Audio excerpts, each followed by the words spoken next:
Medusa, the Gorgon with snakes for hair, and a gaze that turned people to stone, has terrified people for centuries. But what if I told you her story wasn't one of evil, but of survival, tragedy, and revenge? Today, we'll dive deep into the untold story of Medusa, the woman behind the monster. In this video, we'll explore how Medusa's tragic fall from grace turned her into the infamous monster we know today. We'll uncover the shocking betrayal by the gods, the hidden truth behind her curse, and why we should rethink her place in myth.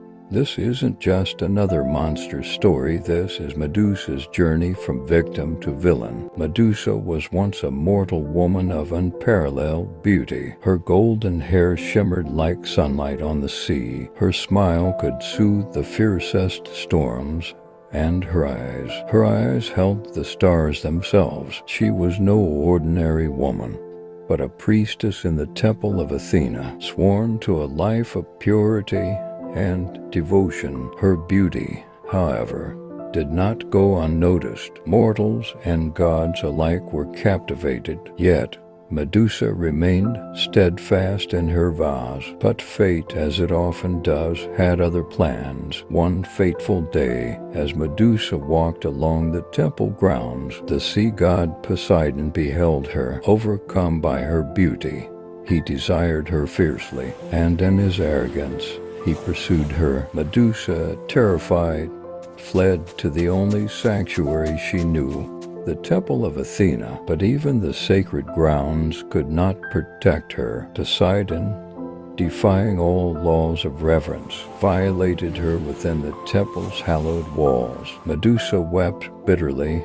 her cries echoing through the temple. She prayed to Athena for justice, for solace, but the goddess, enraged not at Poseidon, but at Medusa for desecrating her temple, cast a terrible curse. You shall bear the weight of your beauty no longer, Athena decreed. And with those words, Medusa's golden hair transformed into writhing serpents. Her radiant face became a mask of terror, and her eyes, oh, her eyes, they turned into weapons. A single gaze could now turn any living creature to stone. From that moment, Medusa was no longer a maiden, but a monster. Cast out, she fled to the farthest corners of the world, to a desolate island where no one dared to tread. Years passed, and the name Medusa became synonymous with fear. Heroes sought her out, not to understand her pain,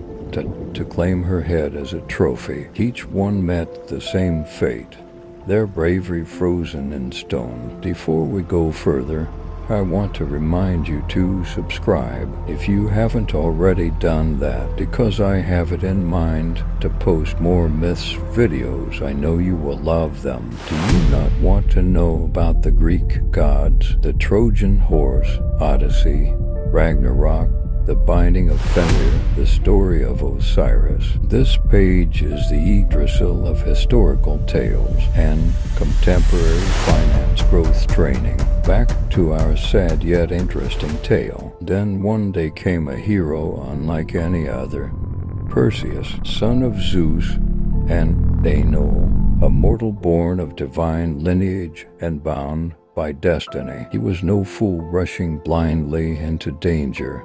Perseus was prepared.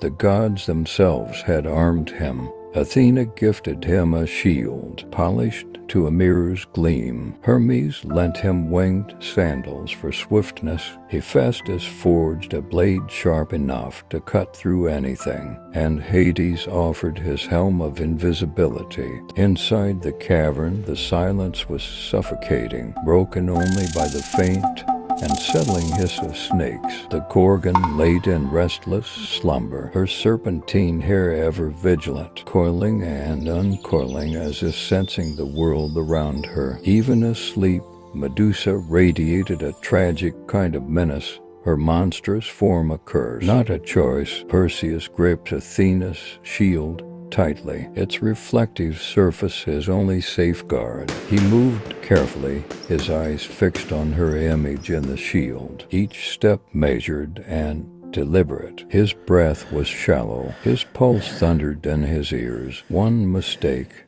one glance in the wrong direction, and he too would become another lifeless statue in her gallery of despair. As he drew closer, he hesitated. In her reflection, he saw the faint remnants of the woman she once was. Her serpents stirred protectively, but there was no malice in her face, only torment. For a brief moment, he wondered, was it right to strike her down? But this was no time for doubt. With one swift, precise motion, Perseus brought the sword down.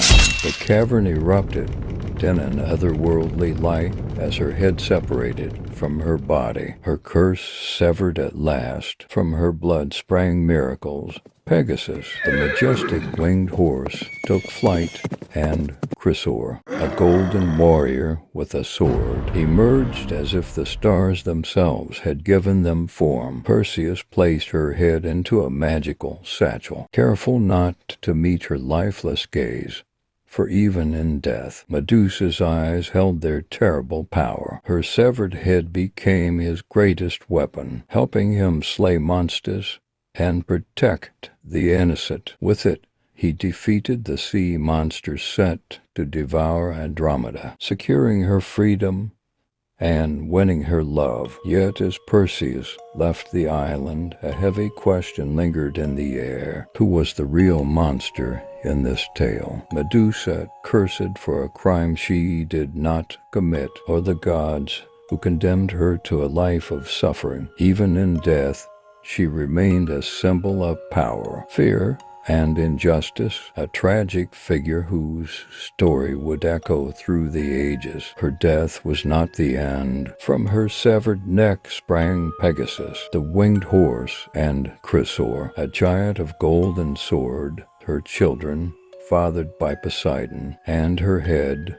still retaining its power, became a weapon for Perseus, used to vanquish his enemies. Even in death, Medusa's power endured. But was she truly a villain, or was she a victim of divine cruelty? Medusa's tale is a reminder that stories are not always as they seem. Behind every monster is a soul, and behind every curse a story untold. Perhaps Medusa was not a monster, but a symbol, a warning of the consequences of unchecked power and injustice. The tragic tale of Medusa, forever etched in the annals of time.